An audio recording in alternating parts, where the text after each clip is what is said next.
ప్రభుత్వ మెడికల్ కాలేజీల ప్రైవేటీకరణను వ్యతిరేకిస్తూ వైఎస్ఆర్సీపీ పోరాటానికి దిగింది. రాష్ట్ర వ్యాప్తంగా పెద్ద ఎత్తున నిరసనలకు దిగారు వైఎస్ఆర్సీపీ నేతలు. వైఎస్ జగన్ తీసుకొచ్చిన 17 మెడికల్ కాలేజీల ఎదుట ధర్నాలు చేపట్టారు. చంద్రబాబు సర్కార్ తన బినామీలకు ప్రభుత్వ మెడికల్ కాలేజీలను దోచిపెట్టడాన్ని వ్యతిరేకిస్తూ ఈ పోరాటానికి దిగింది వైఎస్ఆర్సీపీ. రాష్ట్ర వ్యాప్తంగా అన్ని మెడికల్ కాలేజీల దగ్గర విద్యార్థి సంఘాలు నిరసనలకు దిగుతున్నాయి.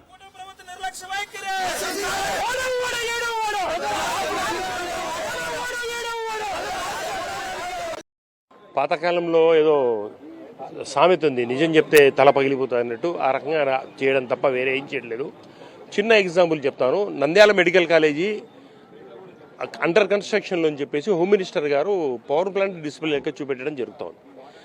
ఈరోజు 2 సంవత్సరాలు కంప్లీట్ చేసుకొని 3వ సంవత్సరము ఎగ్జామ్ ఎంట్రన్స్ కూడా అయిపోయి అడ్మిషన్స్ రెడీ అవుతూ ఉన్నాయి. ఇప్పుడు సెకండ్ ఇయర్ ఎగ్జామ్స్ కూడా రాస్తూ ఉన్నారు. నేను నంద్యాల వాసిని కాబట్టి చెప్తా ఉన్నాను. నంద్యాల మెడికల్ కాలేజీలో స్టేట్ వైడ్గా ఫస్ట్ ర్యాంకు తీసుకొని వచ్చినారు ఆ స్టూడెంట్. ఐసీఎంఆర్లో సెలెక్షన్ చేశారు.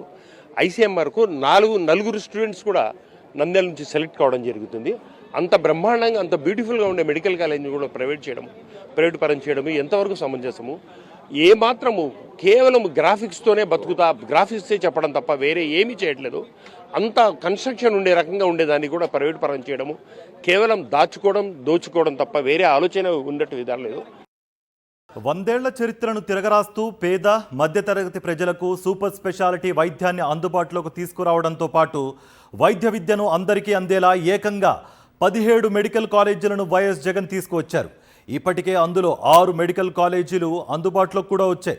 వైఎస్ జగనే స్వయంగా విజయనగరం, రాజమండ్రి, ఏలూరు, మచిలీపట్నం, నంద్యాల మెడికల్ కాలేజీలను కూడా ప్రారంభించారు. అవి ఆయా ప్రాంత ప్రజలకు ఎంతో మేలు చేకూరుస్తున్నాయి.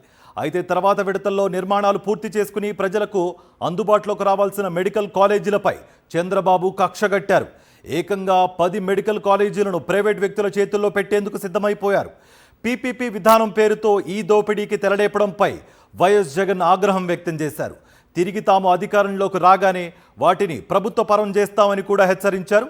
అయినప్పటికీ చంద్రబాబు సర్కార్ మెడికల్ కాలేజీలను తన బినామీల చేతిలో పెట్టేందుకు ప్రయత్నిస్తూ ఉండడంతో రాష్ట్ర వ్యాప్తంగా మెడికల్ కాలేజీల ఎదుట ఆందోళనలు చేయాలని నిర్ణయించారు.